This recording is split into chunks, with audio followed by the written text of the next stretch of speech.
What's going on, everybody? Welcome back to another video. This is the REvitalize channel, where we teach women and help women over 40 struggling with perimenopause and menopause, the ups and downs of their hormones, who have gained weight in the midsection and feel like their body's betraying them, revitalize their life, take their metabolism and hormones back, and ultimately lose all the fat they want to lose and feel phenomenal while doing it.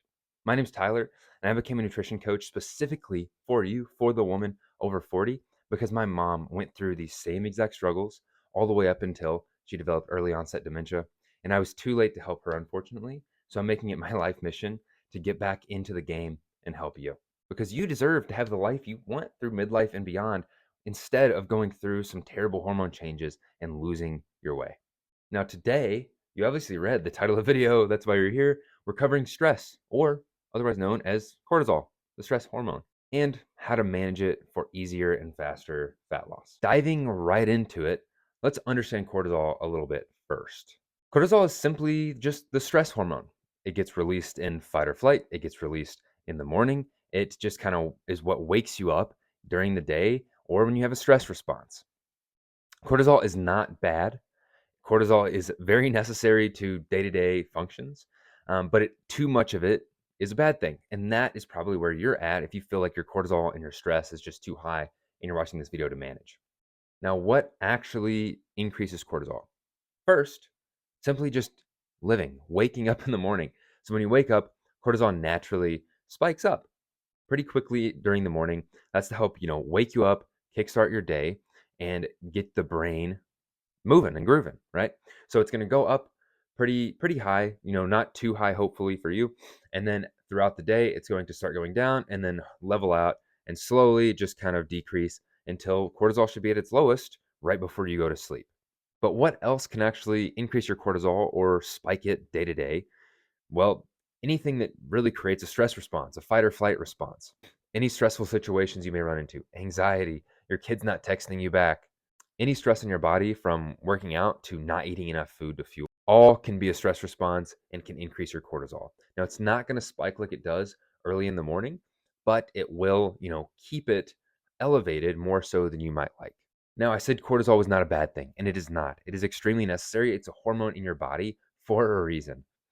But too much cortisol, or cortisol not lowering, or cortisol being all over the place during the day is an issue. And I'm going to talk about that now. Why is too much cortisol a bad thing? So, too much cortisol can look pretty much like just a constant stream of cortisol being released into your body. Like it spikes in the morning when you wake up, and then it just kind of stays much higher than the average, cortisol graph from somebody's body might look like. You might have just elevated levels of cortisol all the time, or it could be that it's just kind of like coming up during the middle of the day, which you don't really want it to go back up, later into the evening. That means you have some issues with your cortisol release going on. Now, what pumps out cortisol is your adrenals. So, too much cortisol being pumped out consistently leads to adrenal fatigue, which in turn creates a whole slew of other issues. Too much cortisol can also cause excess inflammation, and in turn, excess inflammation can cause increased cortisol. And so it's just this vicious cycle you might run into as well. Now, having too much of this stress hormone, too much of this cortisol, which leads to that inflammation, or this mess up of the rhythm in your hormones day to day, can cause some unwanted issues, especially as you're going through perimenopause and menopause. When your body is in a constant state of stress, fat loss is very, very difficult to achieve. Mainly because, dating back to our ancient man, early ancestors, whenever they were super stressed out, a lot of times it was because they were in fight or flight. They were running from prey, or they were in a time of scarcity. Their body was not getting enough fuel. And so scarcity is perceived by the body, and the best combatant of stress and scarcity is fat. Stress loves fat. Having fat on your body means you always have a little bit of food stores just in case there's not enough. And this just dates back to your physiology and what your body was made to do. And our bodies have not adapted to this new age. And so we still get these same physiological responses. Excess cortisol also creates this feeling of constant fatigue, which in today's day and age seems to be the new norm. Everybody's always tired, but excess cortisol can make this even worse. And it could be the root cause.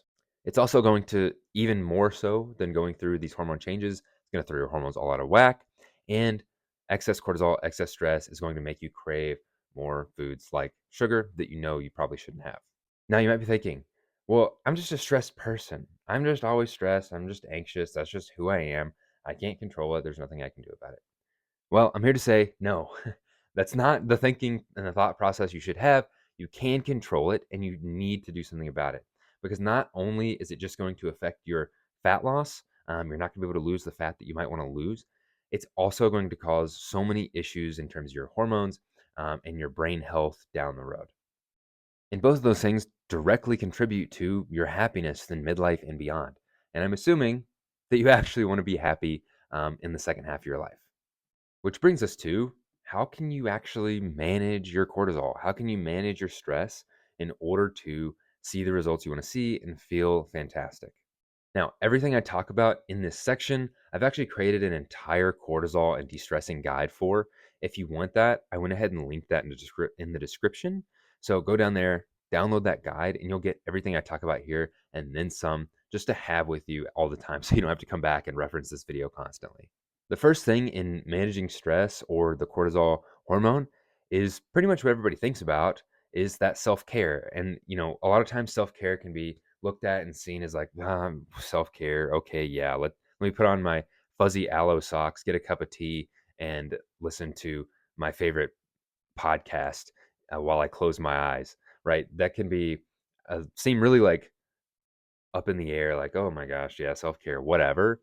But I'm here to tell you that it really is important to mediate that stress through your self-care.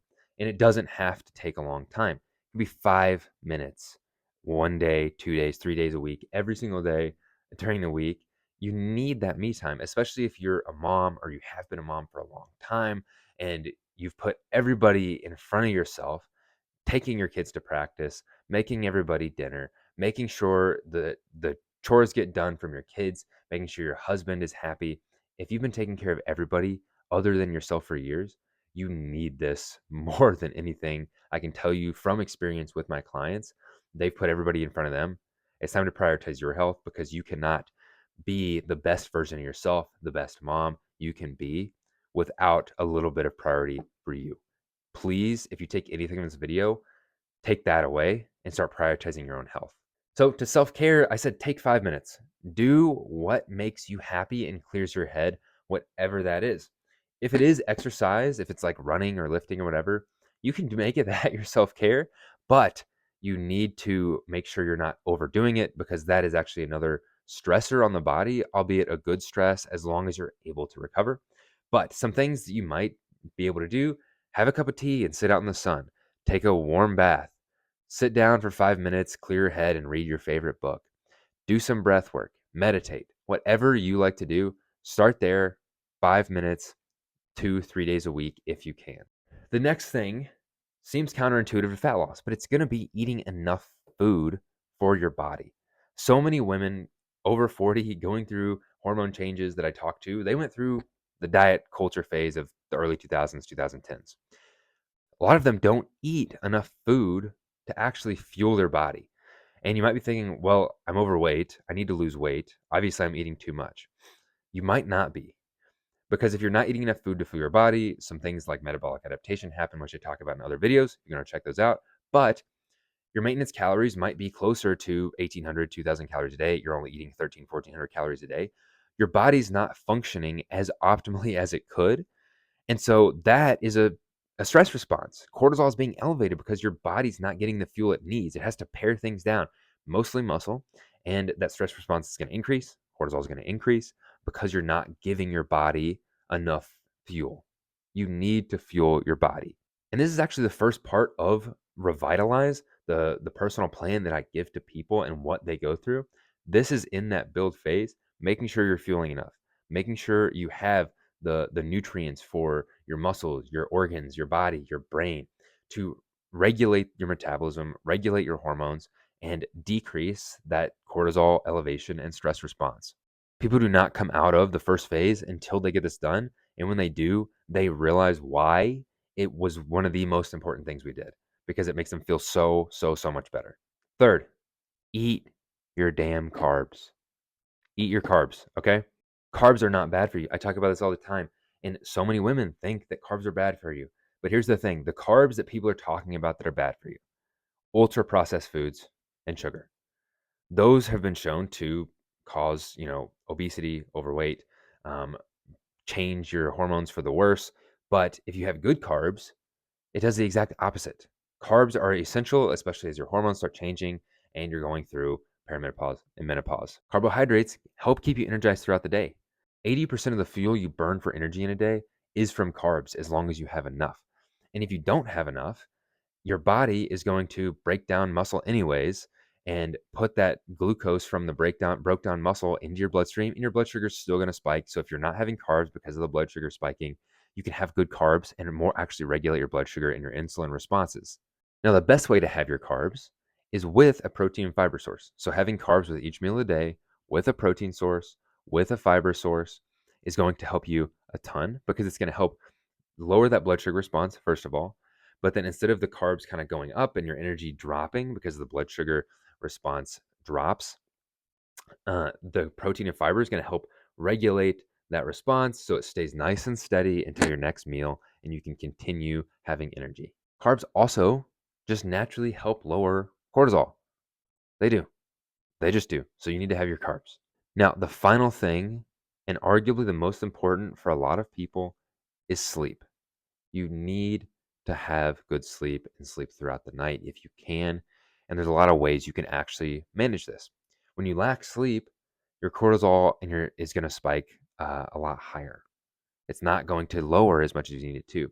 Your circadian rhythm is going to be off because cortisol is all out of whack. And in turn, the higher cortisol makes it even harder to sleep. If your cortisol is too high at night, it might look like, racing thoughts, anxiety, restlessness. You can't fall asleep. And, you might wake up in the night because you have to get up and pee. This is causing, if you go to bed late and you have to get up and pee 1 to 2 times, this is knocking you out of that deep sleep.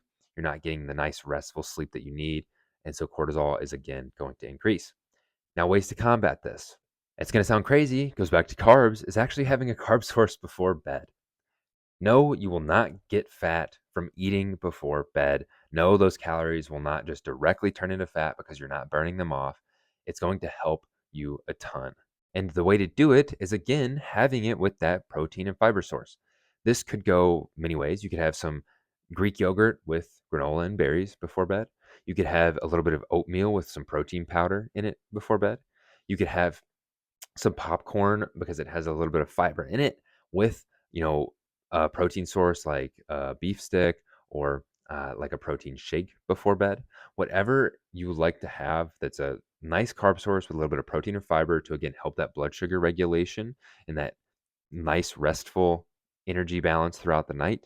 Do that before bed, 20, 30 minutes, because it's going to help increase melatonin naturally, which is going to help you fall asleep. If you've ever taken melatonin, that stuff is powerful, and it's going to help decrease your cortisol before bed. By having those both go in opposite directions, you're going to be able to fall asleep a lot easier. The next thing to help with this is by having a bedtime routine. A lot of people are doing so many different things throughout the day, throughout the night. I mean, after dinner, your night might look different every single night.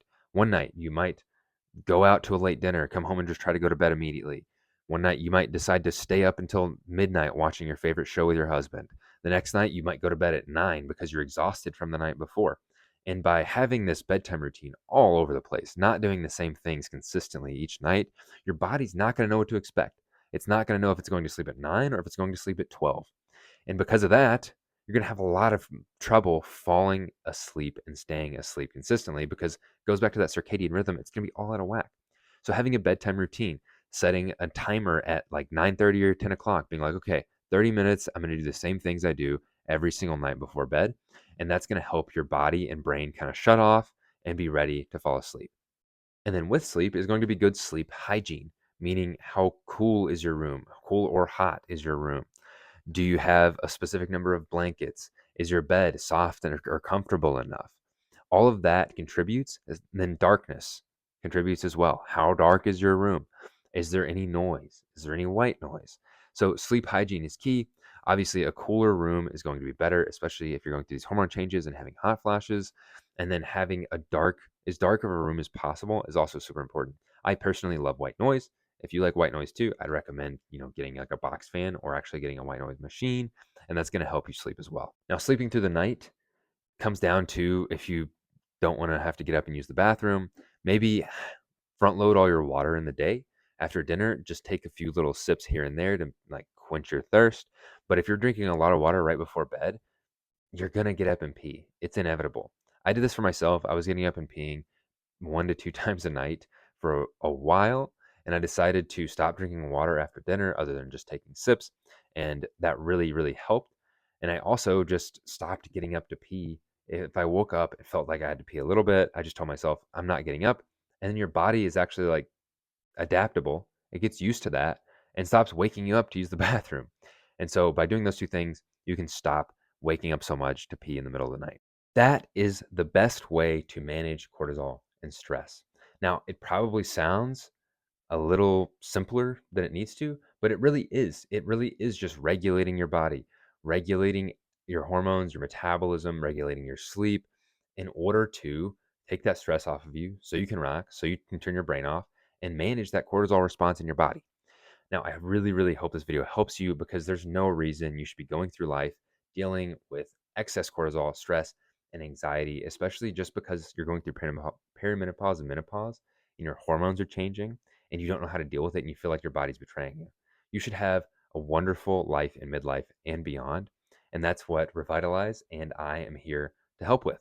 Now, I've had clients coming in taking anxiety medication, antidepressants, melatonin, sleep pills before bed. And I've had them within the first 3 months, by doing these things, by regulating their hormones, end up being able to come off of that medication with zero side effects. Now, this isn't like a typical response, but for a lot of people, this can happen. Okay. Decreasing cortisol, if it's super high, is essential. It's essential to your fat loss, to your health, to your brain health, to your hormones. Now, remember, I've got the cortisol guide. You can click that link in the description and get the download. I drop a video every Sunday. I really appreciate you coming and watching, and I hope you subscribe. If you want to learn more about me, if you want to learn more about REvitalize, you can find me on Facebook at Tyler Bradley, or you can look up my Facebook group, Confident Fat Loss for Women Over 40, and join that group. I give out all my free guides, all my free trainings, and you can connect with me on a lot more personal level where I can give you recommendations. Thanks everyone for watching. I hope you can manage your stress and your cortisol levels, and I'll see you next Sunday.